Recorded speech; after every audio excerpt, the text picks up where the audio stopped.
नमस्कार शेतकरी बांधवांनो. तर आपल्या यूट्यूब चॅनलमध्ये सर्व शेतकरी बांधवांचं स्वागत आहे. तर जो कोणी शेतकरी बांधव आपल्या चॅनलमध्ये नवीन असेल त्यांनी आपल्या चॅनलला सबस्क्राईब करावं आणि माहिती बघत राहावी. तर शेतकरी बांधवांनो, मे महिन्याच्या शेवटची लागवड केलेली ही हळदीची जमीन आहे. या शेतकरी बांधवानं जे काही हळदीचे खताचं नियोजन आहे, त्यानंतर बुरशीनाशकाचा कीटकनाशकाचा जो काही वापर आहे तो प्रॉपर केलेला आहे. तर आपण आता शेवटच्या टप्प्यामध्ये आहोत.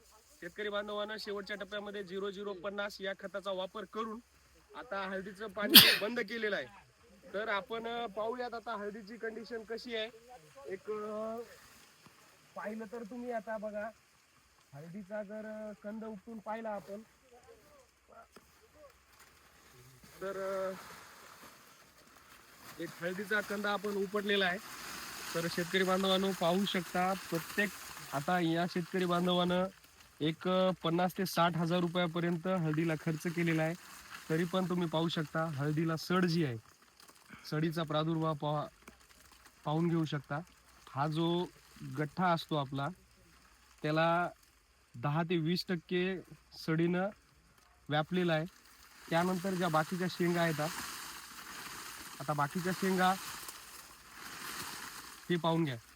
याच्यामध्ये 1 2 ही 3, तर अशा ही 4 चौथी शेंग आहे. त्यानंतर आता ही जर शेंग इथं खराब झालेली आहे, पाहू शकता तुम्ही,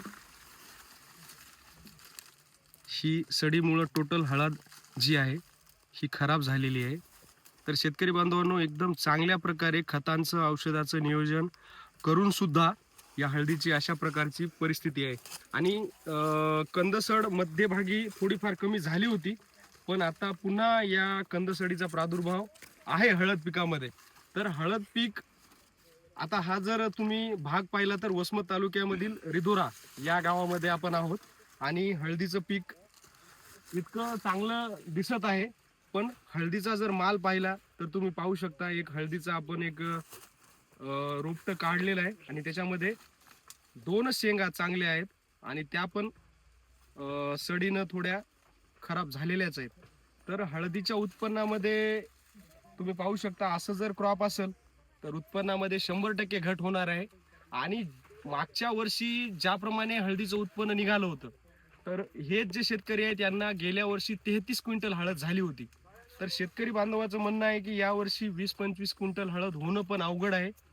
तर अशा प्रकारे शेतकरी बांधवांनो, हळदीचं नुकसान मोठ्या प्रमाणात झालेलं आहे.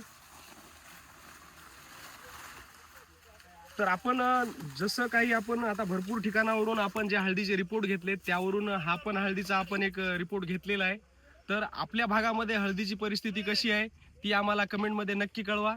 जय हिंद, जय भारत, जय जवान, जय किसान.